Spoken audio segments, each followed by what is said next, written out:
بسم الله الرحمن الرحيم. السلام عليكم ورحمة الله وبركاته. الحمد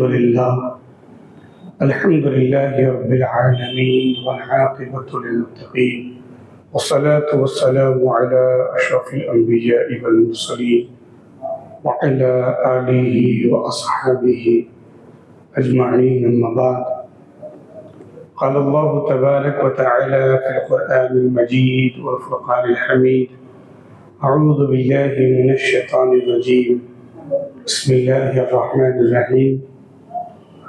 ادعوا إلى سبيل ربك بالحكمة والموعظة الحسنة وجادلهم بالتي هي أحسن إن ربك هو أعلم بمن ضل عن سبيله وهو أعلم بالمهتدين. صدق الله العظيم وصدق رسوله النبي الكريم، ونحن على ذلك لمن الشاهدين والشاكرين، والحمد لله رب العالمين. قال النبي صلى الله عليه وسلم: إنما بعثت معلما، أو كما قال عليه الصلاة والسلام. دل ٹھکانہ میرے حضور کا ہے، دل ٹھکانہ میرے حضور کا ہے، جلوہ خانہ میرے حضور کا ہے. دل ٹھکانہ میرے حضور کا ہے، جلوہ خانہ میرے حضور کا ہے. آپ ہے ہر زمانے کی رحمت، ہر زمانہ میرے حضور کا ہے. دل ٹھکانہ میرے حضور کا ہے، جلوہ خانہ میرے حضور کا ہے. آپ ہیں ہر زمانے کی رحمت، ہر زمانہ میرے حضور کا ہے. نعمتیں سب وہی کھلاتے ہیں، نعمتیں سب وہی کھلاتے ہیں. آب و دانہ میرے حضور کا ہے. دینے والی ہے ذات اللہ کی، دینے والی ہے ذات اللہ کی، اور دلانا میرے حضور کا ہے. جس پہ اتری ہے آیت تطہیر، جس پہ اتری ہے آیت تطہیر، وہ گھرانہ میرے حضور کا ہے. صبح طیبہ میں ہوئی بٹا ہے بالا نور کا، صدقہ لینے نور کا آیا ہے تارا نور کا. تیری نسل پاک میں ہے بچہ بچہ نور کا، تیری نسل پاک میں ہے بچہ بچہ نور کا. تو ہے عین نور، تیرا سب گھرانہ نور کا.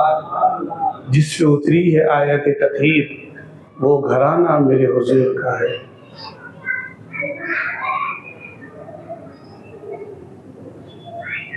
جس پہ خوشبو دے جان خوشبو دے، نعت سے کل جہان خوشبو دے. میرے آقا کے خانوادے کا بچہ بوڑھا جوان خوشبو دے. جس پہ اتری ہے آیت تطہیر، وہ گھرانہ میرے حضور کا ہے. عرش سے بھی پرے وہ آئے، عرش سے بھی پرے وہ آئے، آنا جانا میرے حضور کا ہے. قصر دنا تک کس کی رسائی، جاتے یہ ہے آتے یہ ہے. حدود طائر سدرہ حضور جانتے ہیں، کہاں ہے عرش معلیٰ حضور جانتے ہیں. عرش سے بھی پرے وہ آئے، آنا جانا میرے حضور کا ہے.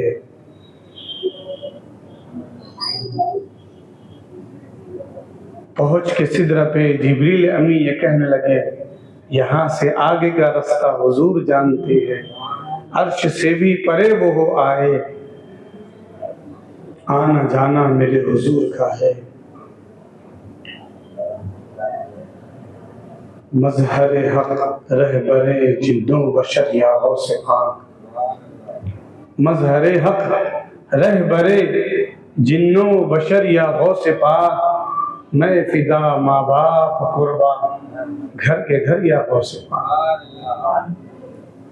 درود پاک پڑھ لیجیے. اللہم صلی علی سیدنا و نبینا مولانا محمد نبی الامی وعلی آلہ وصحبہ وبارک وسلم. جو حضرات سنت وتر وغیرہ پڑھ چکے ہیں، میں گزارش کرتا ہوں کہ اس حصے میں تشریف لے آئے. یہاں آگے حصے میں جزاک اللہ.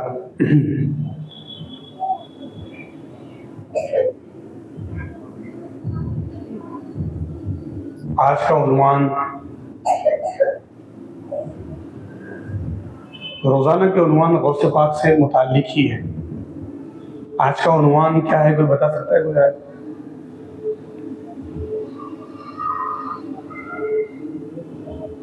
آج کا عنوان میں نے مغرب میں اعلان کیا، حضرت غوث پاک بحیثیت معلم. معلم علم سکھانے والا، لرنر کہتے ہیں، ٹیچر.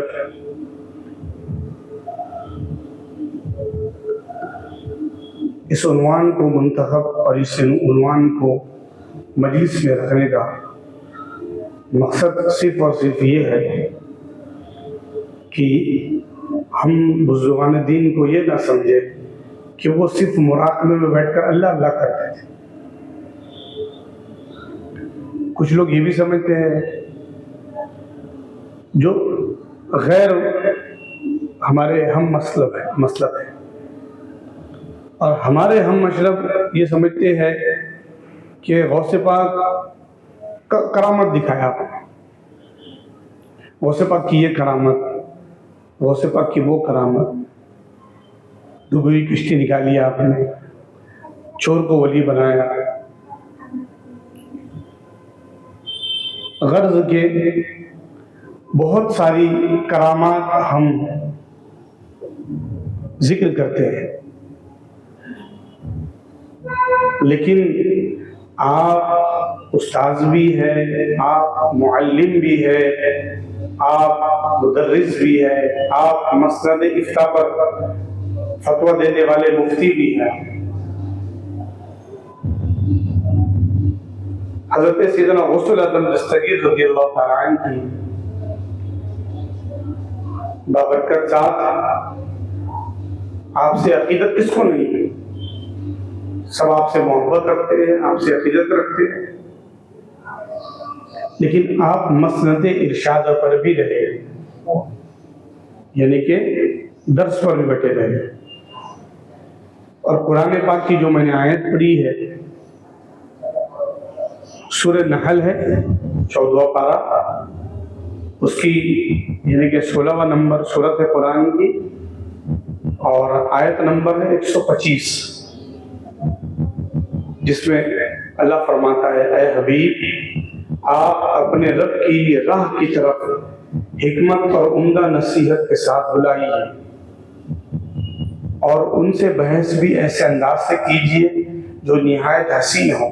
بے شک آپ کا رب اس شخص کو بھی خوب جانتا ہے جو اس کی راہ سے بھٹک گیا ہے، اور وہ ہدایت یافتہ لوگوں کو بھی خوب جانتا ہے. یعنی اللہ کی راہ پر، راستے پر لانے کے لیے واعظ کیجیے، نصیحت کیجیے، راہ دکھلائیے. یہ حکم الہی نبی کے لیے تھا، تو وہ صرف نبی تک محدود نہیں ہے، کیونکہ اللہ کے رسول فرماتے ہیں میں معلم بنا کر بھیجا گیا ہوں، اور میرے وارث کون ہیں؟ علماء و اولیاء. میرے وارث کون ہیں؟ علماء و اولیاء میرے وارث ہیں، اور وہ علم بانٹیں گے.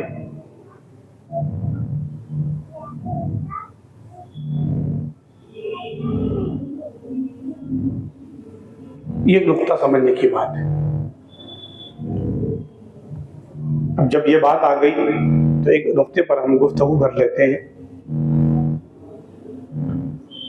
آپ ہم سب جانتے ہیں کہ ہم جو زکوٰۃ دیتے ہیں تو ہم اپنی زکوٰۃ مستحق کو دیتے ہیں،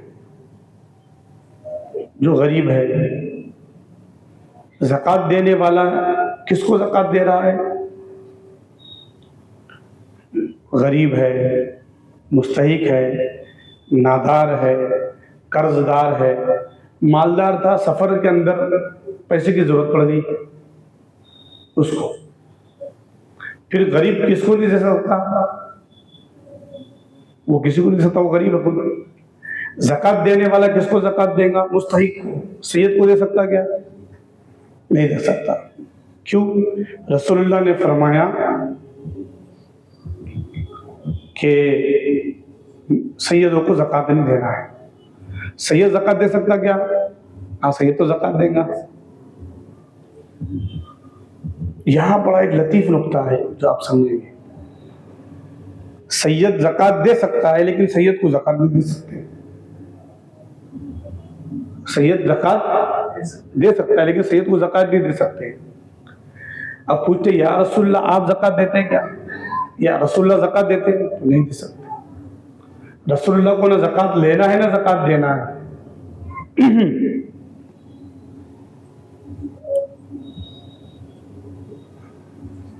وہ کس لیے؟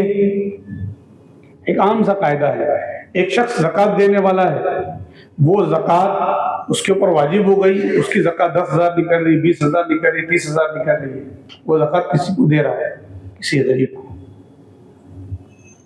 اگر اس کے گھر میں رشتہ دار میں وہ زکوٰۃ بھائی کو دے سکتا ہے، رشتہ داروں کو دے سکتا ہے، بیٹے کو دے سکتا ہے، خون ہے، باپ کو دے سکتا ہے، ماں کو دے سکتا ہے، دادا کو دے سکتا ہے، دادی کو دے سکتا ہے، نانا کو دے سکتا ہے، نانی کو دے سکتا ہے، نہیں، بیٹے کو نہیں دے سکتا، بیٹے کے بیٹے کو نہیں دے سکتا، اس کے اولاد کو نہیں دے سکتا، بیٹی کو نہیں دے سکتا، بیٹی کی بیٹی کو نہیں دے سکتا، اس کو نہیں دے سکتا۔ تو ہم پوچھتے ہیں کہ جب سید زکوٰۃ دے سکتا ہے، لے نہیں سکتا، رسول اللہ زکوٰۃ بھی نہیں دیتے، تو معلوم یہ ہوا امت میں جو کچھ ہے سب مصطفیٰ کا ہے، سب سے رشتہ ایسا ہے کہ حضور کسی کو زکوٰۃ دے دیں گے۔ النبی اولی بالمؤمنین من انفسہم وازواجہ امہاتہم، تو نبی زکوٰۃ نہیں دیں گے کسی کو کیونکہ سب انہی کے ہیں۔ کیوں؟ ما كان محمد ابا احد من رجالکم ولکن رسول اللہ وخاتم النبیین، ہمارے روحانی سرپرست ہے رسول اللہ، تو پھر ہم سب ان کے، تو پھر وہ کیسے دیں گے کسی کو؟ تو پھر نبی دیں گے کیا؟ نبی علم دیں گے، نبی کی وراثت علم ہے۔ اب غوث پاک پرتو نبی ہے، اس عنوان پر میں گفتگو انشاءاللہ آخری مجلس میں کریں گے، قدمی حاضی علی رقبۃ کل ولی اللہ کے عنوان پر۔ تو سیدنا غوث العظم دستگیر رضی اللہ تعالیٰ عنہ یہ نبی اکرم کی اولاد بھی ہے اور آپ کے پوترے بھی ہونا، کیونکہ آپ کا رشتہ جو جا کر ملتا ہے اپنے والد حضرت ابو صالح موسیٰ جنگی دوست سے، تو آپ کے والد سے والد سے والد سے ہوتے ہوئے آپ کا رشتہ ہوتا ہے والد سے امام حسن تک۔ اسی لیے تو سنتے ہیں نا، چاند نکلا حسن کے شبستان کا، مرحبا مرحبا۔ تو حسن کے شبستان کا چاند نکلا بولے تو آپ کے دادا ہے امام حسن اور نانا ہے امام حسین۔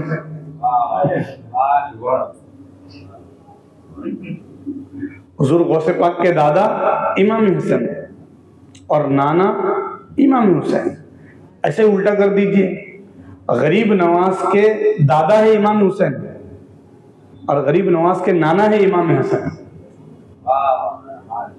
غریب نواز کے ابا کی طرف سے سرکار غیاث الدین سے جو رشتہ چلتا ہے تو ابا کا رشتہ جا کے ملتا ہے امام حسین سے، اور بی بی ماہ نور بی بی ماہ نور رضی اللہ عنہ جو آپ کی والدہ ہے، ان سے جا کے رشتہ ملتا ہے امام حسن سے، اور غوث پاک کی والدہ بی بی الخیر بی بی فاطمہ، ان کا رشتہ جا کے ملتا ہے امام حسین سے۔ تو نجیب الطرفین حسنی حسینی ہے، تو پھر آپ کو وراثت میں کیا ملا ہے؟ رسول اللہ سے علم۔ تو اسی لیے اللہ پاک فرما رہا ہے جب آپ کسی کو واضح و نصیحت کرو تو پھر ایسے نصیحت کرو کہ حکمت کے ساتھ، محبت کے ساتھ۔ ذکر آتا ہے آپ کے سمجھانے کا طریقہ غوث پاک کا کتنا پیارا ہے۔ آپ معلم ہیں، آپ سکھانے والے ہیں، پہلے آپ بیان نہیں کرتے تھے، کئی برسوں تک آپ نے بیان نہیں کی۔ ایک محدث ہے بہت بڑے، ایک شیخ ہے شام کے، ملک شام جس کو کہتے ہیں سیریا کے ایک بہت بڑے scholar doctor Abdul Razzaq al-Gilani, doctor Abdul Razzaq al-Gilani اپنی کتاب شیخ عبد القادر جیلانی امام الزاہد القدوہ، اسی کتاب کے صفحہ نمبر 102 پر لکھتے ہیں کہ ہم غوث پاک کی زندگی کو، جو علم زندگی ہے، اس کو 2 حصوں میں تقسیم کرتے ہیں. کہتے ہیں کہ پہلا حصہ ہے سن 488 ہجری سے لے کر تو 521 ہجری تک، 88 سے لے کر تو 21 تک ہجرہ، 88 to 21. یہ کون سی جو صدی ہے آپ سمجھیے، 5ویں صدی سے 6ٹھی صدی، 488 to 521. غوث پاک 588 میں آ چکے تھے بغداد، 588 میں آ چکے تھے. آپ پیدا کب ہوئے؟ 470، 470 ہجری میں غوث پاک پیدا ہوئے، اور بغداد میں کب آیا آپ؟ 488 میں. تو یہ جو تھا آپ کا پڑھ رہے تھے یا پڑھا رہے تھے تھوڑا بہت علم کچھ. لیکن جو دوسرا حصہ ہے 521 سے لے کر تو 562 میں آپ کے وصال تک، اور یہ علم بانٹنے کا ہے، آپ کا روحانیت بانٹنے کا وقت ہے. اور ایسا علم بانٹا آپ نے، ایسا علم بانٹا. ایک چھوٹی سی مثال آپ دیکھیے کہ آپ لوگوں کا درس اور لوگوں کی اصلاح کیسے کرتے تھے. غوث پاک فرماتے ہیں کہ ایک عام سا کسی گھر کا کتا، اس کو مالک شام میں کچھ روٹی ڈال دیا، کچھ ہڈی ڈال دیا، کھا لیتا ہے. لیکن دیکھو رات دن اس کی کھیتی باڑی کی حفاظت کرتا، گھر کی حفاظت کرتا، اپنے مالک کے آگے پیچھے رہتا. کیا کھایا اس نے؟ بس کچھ ہڈی کھا لیا، کچھ روٹی کھا لیا. غوث پاک فرماتے ارے بندے، تو دن رات خدا کے ٹکڑوں سے پیٹ بھرتا. ہائے ہائے ہائے،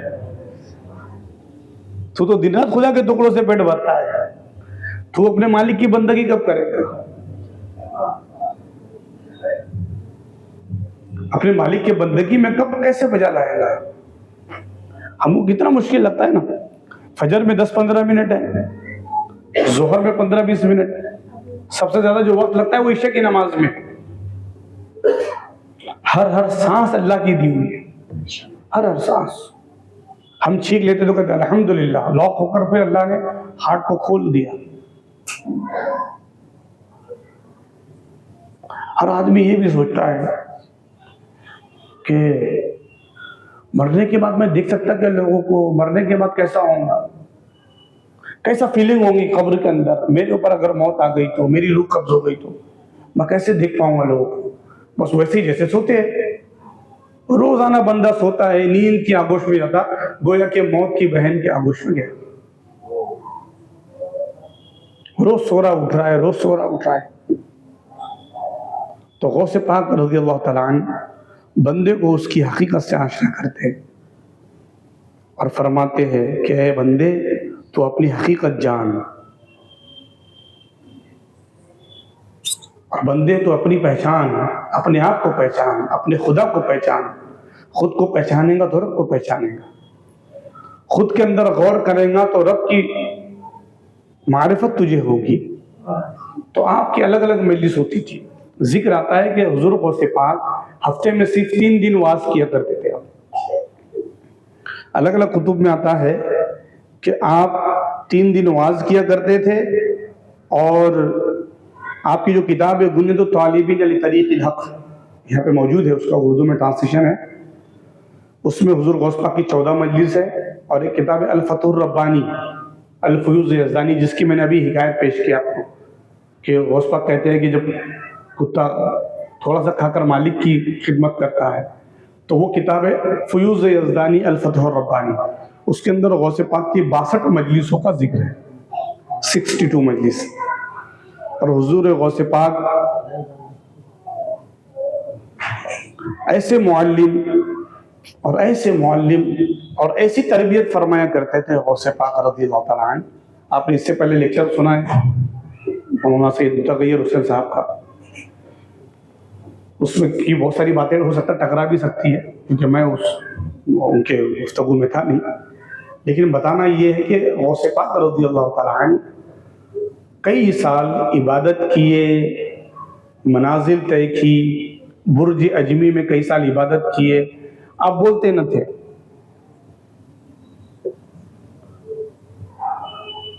جب مخلوق نے آپ کے پاس کہا کہ حضرت آپ بولتے کیوں نہیں، جب آپ ذکر کیوں نہیں کرتے، تو سب نے کتب میں پڑھا ہے کہ آپ خود فرماتے ہیں کہ میرے پاس رسول اللہ تشریف لائے اور اپنا لعاب دین چکھایا مجھے، اور پھر مولا علی بھی تشریف لائے، لعاب دین چکھایا مجھ کو۔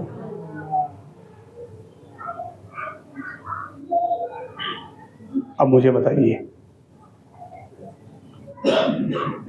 حضور غوث پاک کو نبی پاک نے، مولا علی نے لعاب چکھایا، لعاب کہتے ہیں تھوک مبارک، دہنے مبارک، منہ مبارک سے لعاب تھوک مبارک وہ چٹایا غوث پاک۔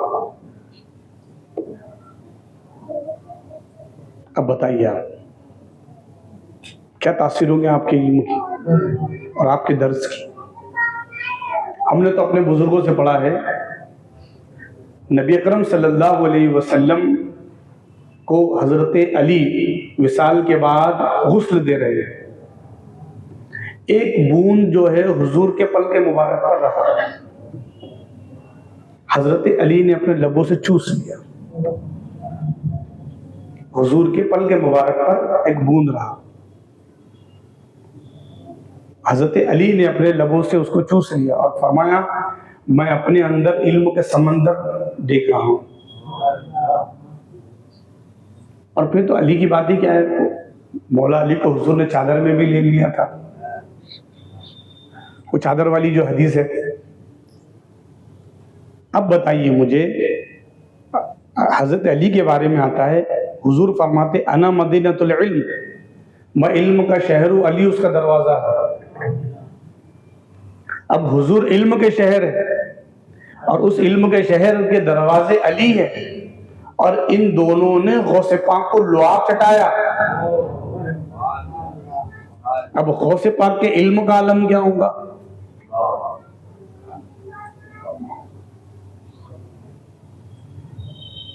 اس لیے ذکر آتا ہے، میں نے جتنی بھی کتابیں پڑھی ہیں، سیدھا کتابیں پڑھی ہیں، جو واعظ، جو مجلس، جو اسٹوڈنٹس، جو تلاميذ، جو شاگرد، جو شش جو حضور غوث پاک کو ملے، وہ کسی کو نہیں ملے،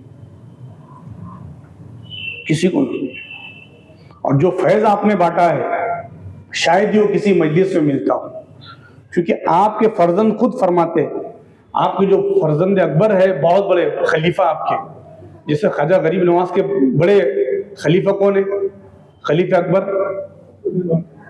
سرکار بختیار کاکی۔ سرکار غریب نواز کے کئی خلیفہ ہیں، کئی خلیفہ۔ آپ کتابوں کا میں غریب نواز کی انشاءاللہ مجلس میں بتاؤں گا آپ کو، حضور غریب نواز کے قریباً 100 سے زیادہ خلیفہ ہے آپ کے، اور تقریباً خلیفہ دلی اور اجمیر میں ہے، باقی سبزوار میں بھی ہے، کچھ لاہور میں ہے، کچھ بلخ میں ہے، کچھ اصفہان میں ہے، کچھ خراسان میں ہے، وہ غریب نواز کے خلفاء۔ تو غریب نواز کے خلفاء تو 100 کے قریب ہے، لیکن جو بڑے خلیفہ ہے بابا قطب الدین بختیار کاکی، اور بابا قطب نے کیا کیا نہیں دیا۔ تو غوث پاک کے خلیفہ حضرت عبد الرزاق وہ فرماتے ہیں کہ میں ایک مرتبہ دیکھا کہ حضور غوث پاک منبر پر تشریف فرما ہے اور قرآن کی تفسیر وغیرہ اور روحانی علوم دے رہے ہیں۔ کچھ ایسے آپ نے رموز اور کچھ ایسے سر اور اسرار کی باتیں بتائی کہ میں بھی کیفیت میں آ گیا۔ غوث پاک کے فرزند کہتے کہ میں کیفیت میں آ گیا، اور ایک میرے اندر ایک کیفیت آ گئی، تو میں سوچا کہ اس حرارت کو کم کرنے کے لیے تھوڑا آسمان وغیرہ کی طرف دیکھو۔ تو جب میں نے آسمان کی طرف دیکھا تو پورا آسمان جو ہے وہ اولیاء اللہ کی ارواحیں آئی ہوئی تھی، کسی کا لباس جلا ہوا تھا، کسی کی پگڑی جلی ہوئی تھی، کسی کا کپڑا پھٹا ہوا تھا، اور سب کیفیت میں تھے۔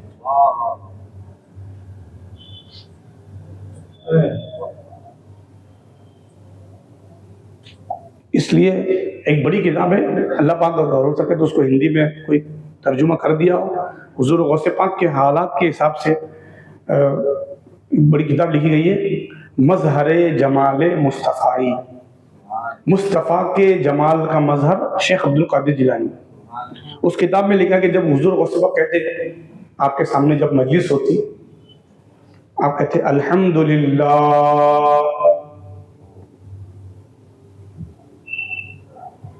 تو آپ کے سامنے جو مجمع ہوتا آپ سن چکے وہ 70,000 سے کم کا مجمع نہیں تھا. اس لیے کہ حضور غوث پاک نے جب بیان کرنا شروع کیا آپ نے تو پہلے مسجد بھر گئی، پھر عیدگاہ، پھر اسی طریقے سے الگ الگ مقامات پر پھر آپ بڑے ایسے حصے میں گفتگو فرمایا کرتے تھے. آپ کہتے تھے الحمدللہ، تو سامنے کا 70,000 کا مجمع متوجہ ہو جاتا تھا اور بالکل آپ کی طرف. پھر آپ کہتے تھے الحمدللہ، تو زمین پر جتنے اولیاء ہیں سب آپ کی مجلس سے جڑ جاتے تھے. پھر مظہر جمال مصطفیٰ کی کتاب میں لکھا ہوا ہے کہ تیسری مرتبہ جب غوث پاک کہتے ہیں الحمدللہ، تو جو اولیاء اپنی قبروں میں ہوتے تھے وہ بھی سب کچھ چھوڑ کر حضور غوث پاک کی مجلس سے متوجہ ہوتے تھے. یہ شان آپ کے درس کی اور آپ کی کلاس کی ہوا کرتے تھے. اللہ پاک نے وہ اختیار دیا تھا آپ کو، وہ عظمت دی تھی آپ کو. اس لیے کہتا بعض الاشہب، بعض کسے کہتے ہیں جو ایک تو ہوتا ہے چیل ہوتی ہے، چیل کے اوپر ہوتا ہے شکرا، سب کی ایک ہائٹ ہے، اور بعض سب سے بلندی پر اڑنے والا پرندہ ایک دم چھوٹا سا آسمانوں میں راکٹ کی ایسا سب سے بلند، اس کی بہت بلندی، مگر وہاں رہ کر بھی اس کی نظر شکار پر زمین پر رہتی ہے. اور جو جھپٹتا ہے نا تو وہ یوں آتا، جس طریقے سے وہ جیٹ ہوتا ہے کہ جیٹ جو جنگوں کے استعمال ہوتا ہے وہ یوں آتا ہے زمین پر، اس طریقے سے وہ آتا ہے اور اپنے شکار کو، تو بھائی وہ تو اڑ رہا ہے وہاں پر اور اس کی نظر زمین کے شکار پہ چھوٹی سی چیز پر، تو اللہ نے اس کی نظر کو وہ قوت دی. تو ایک چھوٹی سی مخلوق جس کو ہم باز کہتے ہیں، اس کی نظر اور اس کی بلندی آسمان پر یہ اور اس کی نظر یہ زمین پر، تو اللہ کے روحانی علوم کے بعض غوث پاک ان کی شان کیا ہوں گی. اسی لیے تو آپ جان لیتے تھے نا کس کے دل میں کیا چل رہا ہے، دیکھ لیتے تھے آپ. شیخ علی بن حیتی کے بارے میں آتا ہے، ابن جوزی کے بارے میں آتا ہے، بڑے بڑے لوگ آتے تھے اور حضور غوث پاک کے پاس کبھی آزمانے کے لیے آئے، کبھی علم کو دیکھ رہے، کبھی ٹٹول رہے، کبھی کچھ کر رہے. تو آپ فرماتے تھے ادھر آؤ، کیا ارادہ ہے، تو سب سرنڈر ہو جایا کرتے تھے. تو حضور غوث پاک کا درس یہ ہے، اور آپ کو اللہ نے یہ قدرت دی تھی کہ آپ جب علم بانٹا کرتے تھے تو کئی لوگ آپ کے جلسے میں، آپ کی مجلس میں توبہ کر لیا کرتے تھے. آج ہم اپنے ساتھ میں دوست رہتا جلدی سے اس کی پوڑی نہیں چھڑا پاتے. ہاں یہ ضرور ہوگا اس کے ساتھ خود بھی کھانے لگ جائیں گے، لیکن اس کی وہ ایک عادت چھڑا نہیں پاتے. لیکن ذکر آتا ہے کتب میں کہ حضور غوث پاک کے درس میں 2-2 ہزار لوگ مسلمان ہو جایا کرتے تھے. 70-70 ہزار کا مجمع ہوتا، کچھ لوگ ایسے ہوتے کہ بے ہوشی طاری ہو جاتی. کبھی ایسا ہوتا کہ بارش ہوتی تو آپ کہتے کہ اے پروردگار میں تیری مخلوق کو جوڑنے میں لگا ہوں اور یہ بارش توڑ رہی ہے، تو فوراً آپ کی جلسہ گاہ سے، آپ کے درس گاہ سے فوراً بادل ہٹ جاتے، سب جگہ برستا، اس جگہ نہ برستا.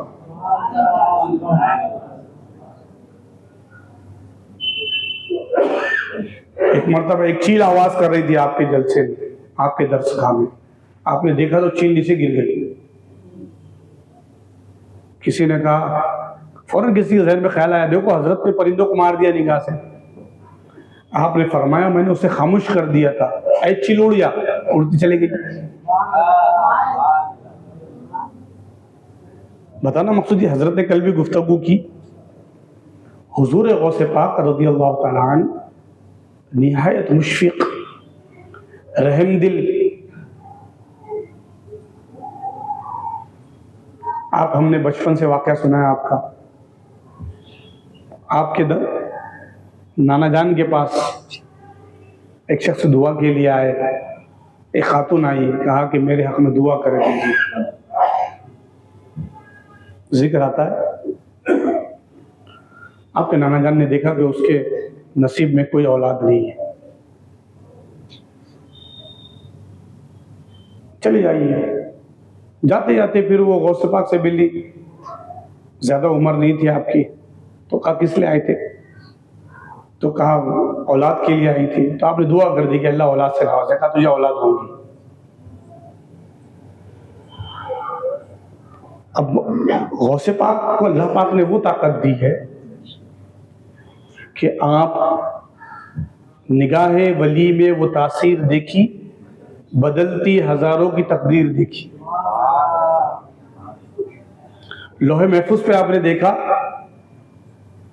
ایک واقعہ آپ سب سنتے ہیں، حضور غوث پاک ایک دعوت میں گئے، اور اس دعوت میں جب ہاتھ دھلانے والا آپ کا ہاتھ دھو رہا ہے، 1 mug 2 mug 3 mug 4 mug 5 mug دھو رہا ہے، وہ پھر پھینک کر آتا، پھر دھلاتا۔ دعوت ہو گئی، مریدین خدام صاحب ہوتے کہتے حضور کبھی نہیں دیکھا کہ آپ نے اتنی مرتبہ ہاتھ دھوئے، آج اتنی مرتبہ، کیا بات ہے؟ تو آپ نے فرمایا میں ہاتھ نہیں دھو رہا تھا، اس کی تقدیر دھو رہا تھا۔ تو کہا حضرت کیا تھی تقدیر اس کی؟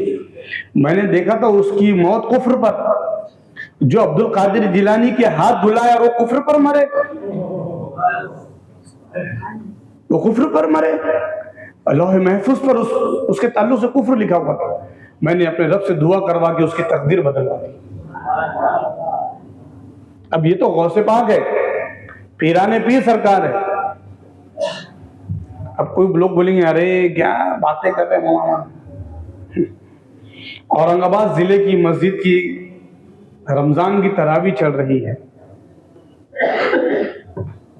حافظ قرآن تراویح سنا رہا ہے، لقمہ دینے والے عالمگیر، 1 بار 2 بار 3 بار عالمگیر نے لقمہ دیا۔ نماز کے بعد عالمگیر نے اس کو بلائے اور کہا کہ حافظ صاحب آپ غلط پڑھ رہے ہیں۔ کہا میں غلط نہیں پڑھ رہا ہوں حضرت، آپ لقمہ غلط دے رہے ہیں، تو کہا مصحف لے کر آؤ۔ وہ حافظ قرآن نے مصحف لائے، دکھایا دیکھو حضرت یہ زیر ہے اور آپ زبر پڑھا رہے ہیں مجھ سے۔ عالمگیر کو جلال آ گیا، عالمگیر کو جلالی تھے۔ Aurangzeb was a Sunni emperor، آپ جانتے نا عالمگیر کا جلال کیا تھا۔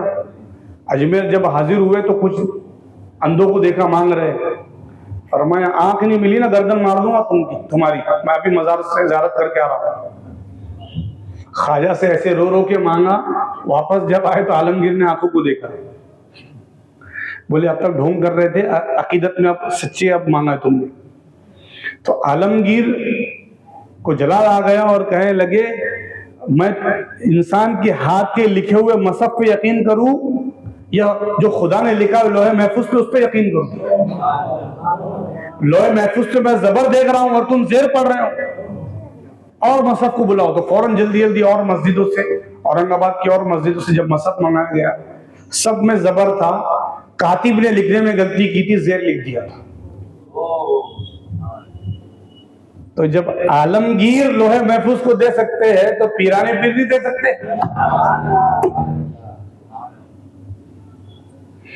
تو حضرت غوث پاک کی شفقت دیکھیے، آپ نے اس کو جھڑکا نہیں، آپ نے اس کو ڈانٹا نہیں، آپ نے اس کو مارا نہیں، آپ نے کہا بد ہاتھ دھلا، چل ہٹ، میرے ہاتھ دھلاتا ہے۔ معلم اسے کہتے ہیں جو اپنے ہر اسٹوڈنٹ کو، اپنے پاس شخص کی اصلاح کرتا ہے۔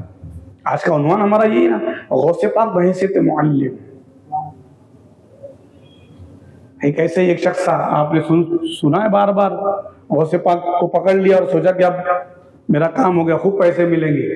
آپ نے آسمانوں کی طرف نگاہ اٹھے، کہا پروردگار اس نے میرا دامن پکڑ لیا، قیامت تک چھوڑنے نہ پائے، اور آپ نے اس کی اصلاح فرما دی۔ تو غرض کہ آپ کے درس گاہ میں بھی کوئی غلط نیت بھی لے کر آتا، کوئی آتا کہ آپ کا امتحان لے، تو آپ فرماتے ادھر کیا امتحان لینا چاہتے ہو؟ آپ امتحان لینے کے لیے آئے؟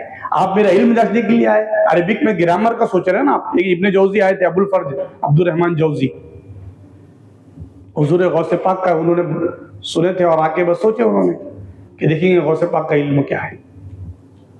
اور ابن جوزی نے جب علم دیکھا غوث پاک کا، جب تفسیر فرما رہے تھے حضور غوث پاک، ایک تفسیر بیان کر دی، دو تفسیر بیان کر دی، تین تفسیر بیان کر دی، 13 سے 14 جب تفسیر بیان کی تو ابو الفرج عبد الرحمن جوزی کہہ رہے ہیں یہ تو سب سنا ہوا ہے، پڑھا ہوا ہے، سنا ہوا پڑھا ہوا ہے. پھر غوث پاک نے فرمایا یہ تو قال جو جو کتابوں میں تفسیر میں آیا ہوا ہے یہ بیان کر دیا، اب حال کی طرف لے آتے ہیں. پھر 15ویں تفسیر، پھر 16ویں تفسیر، پھر 17ویں تفسیر، پھر 18ویں تفسیر، 30 تفسیر ہو گئی تو عبد الرحمن جوزی کہتے ہیں کہ میں ہلنے لگا، مچلنے لگا، یہاں تک کہ غوث پاک 40 تفسیر کے قریب میں آئے تو میں کپڑے پھاڑ دیا، پھر مجھ سے برداشت نہ ہوا. اس کی کچھ جھلک یہاں پہ موجود ہے. یہ تفسیر جیلانی، غوث پاک کی تفسیر ہے، تفسیر جیلانی. اسی طریقے سے اور ایک شیخ آئے اور انہوں نے کہا کہ میں دیکھتا ہوں کہ غوث پاک کا گرامر کیا ہے. جب گرامر دیکھنے لگے تو کہا کوئی گرامر ہی بتا نہیں رہے، تو کوئی پوائنٹ بتائیں گے، کوئی نقطہ بتائیں گے عربک گرامر کا. تو حضور غوث پاک نے قریب بلایا اور فرمایا سیبوئے کو جانتے ہو؟ یہ عربک گرامر کا امام ہے، ایکسپرٹ، معجد، جس نے اس کے رولز انوینٹ کیے ہوئے، تجھے اس کے برابر بنا دوں گا. اب یہ دل میں سوچے تھے، غوث پاک نے بظاہر بول دیا. پھر وہ شیخ کہتے کہ اس کے بعد سے میں سب کچھ چھوڑا، غوث پاک کے پیچھے ہو گیا. تو علم حال اور علم قال، غوث پاک نے علم کے دریا بہائے، لوگوں کو طریقت کی طرف لایا، لوگوں کو اطاعت کی طرف لایا. آپ نے کیسی تربیت کیا آپ نے. آپ ہم سب سنتے رہتے ہیں، ایک شخص آیا کمپلیٹ 2 ایئرس حضور غوث پاک کی خدمت کرا، 2 سال رہا اور بولے جانے لگا. تو غوث پاک نے پوچھا جا رہے ہو، مقصد پورا ہو گیا؟ تو کہا نہیں، مقصد پورا نہیں ہوا. تو کیا مقصد تھا؟ میں مرید ہونے کے لیے آیا تھا. تو کہا میں مرید نہیں ہوں. تو کیا بات ہے، کیوں مرید نہیں ہوئی؟ تو کہا میں دیکھنے آیا تھا کہ آپ کے پاس بہت کرامتیں سنتا تھا، 2 سال میں کوئی کرامت ہی نہیں دیکھا. کیا کہا اس نے؟ 2 سال میں کرامت نہیں دیکھا. اب غوث پاک کرامت کے منبع ہے، کرامت کا سب چشمہ ہے. آپ اس کو کہتے کہ دیکھیے یہ بتا دیتے آپ 50 کرامت. اچھا یہ شان بھی دیکھیے، غوث پاک روزانہ کئی کرامت دکھا رہے ہیں، لیکن وہ ایک بھی کرامت نہیں دیکھ رہا ہے 2 سال میں. روز کرامت پہ کرامت ہے، کہیں کوئی بات ہو رہی ہے، کہیں کوئی مسئلہ ہو رہا ہے، کوئی معاملہ ہو رہا ہے، سب جگہ الگ الگ کرامات ہے. لیکن وہ شخص 2 سال رہ کر کرامت نہیں دیکھا، تو غوث پاک اس کو بتانا کچھ اور چاہ رہے ہیں. غوث پاک نے فرمایا میرے آقا کی اطاعت شریعت ہے، اور شریعت یہ پہلا پڑاؤ ہے، اور شریعت پر قائم رہنا یہ استقامت ہے، اور استقامت کرامت سے بڑھ کر ہے. تو 2 سال تک میری خدمت میں رہا، کیا نبی کی کوئی سنت، مجھ سے ایسا کوئی عمل ہوا جو سنت سے ہٹ کر ہو؟ کوئی ایسا کوئی عمل ہو جو میں نے سنت سے ہٹ کر کیا ہو 2 سال میں؟ رسول اللہ پر تہجد ضروری تھی، کبھی تہجد چھٹی؟ رسول اللہ بیٹھ کر کھانا کھائے زانو ہو کر، ایک زانو ہو کر، رسول اللہ جو ہے وہ ایک کروٹ پر سوئے. غرض کی جتنی بھی سنتیں ہیں اس 2 سال میں جو میرے قریب رہا، پاس رہا، خانقاہ میں رہا، یا سب کچھ دیکھا، کوئی ایک سنت ہو جو چھوٹ گئی ہو؟ تو کہا کہ حضرت ایسا تو کوئی عمل نہیں دیکھا کہ جو سنت سے الگ ہو. تو آپ نے فرمایا اس سے بڑی کرامت اور کیا ہے؟ اس سے بڑی کرامت کیا ہے؟ آپ چاہتے تو اس کو کرامت بتا دیتے. آپ کے کھڑاوے اڑ گئے، کھڑاوے اڑتے چلے گئے. درس کے ٹیبل کے نیچے ہاتھ ڈالا آپ نے، ہاتھ گیلا ہوا نکلتا ہوا نکلا. آپ کے درس میں ایک شخص کو حاجت آئی، آپ نے آنکھ بند کروا کر اس کو جنگل میں بیچ کر اس کی حاجت کروا دی. ایک شخص کی چابی گم ہوئی، آپ نے اس کو پہنچا دیا چابی، کرامت ہی کرامت ہے۔ غوث اعظم کے کرامت کے سب تو قائل ہیں، آپ کی استقامت کی میں کس سے بات کروں؟ تو آپ کی کرامت کے تو سب قائل ہیں، آپ کی کرامت تو برحق ہے، کتابوں میں تواتر کے ساتھ آئی ہوئی ہے، اس کو بیان کرنے والے بھی بڑے بڑے لوگ ہیں، بہت بڑے بڑے اولیاء کرام نے آپ کی کرامت ذکر کی، لیکن آپ کی اطاعت بھی تو دیکھیے نا، آپ کی حیات مبارکہ میں کوئی سنت نہیں چھوٹی آپ کی۔ تو ہم غوث و خواجہ کے لنگر کھانے والے ہیں، ہم عاشق غوث ہیں، مرید غوث ہیں، ہم قادری ہیں، ہم چشتی ہیں، تو ہم بھی تو یہ سوچے کہ غوث پاک کی استقامت کیا تھی، کہ 30 سال عشاء کے وضو سے فجر پڑھے آپ نے، تو کیا استقامت تھی آپ کی؟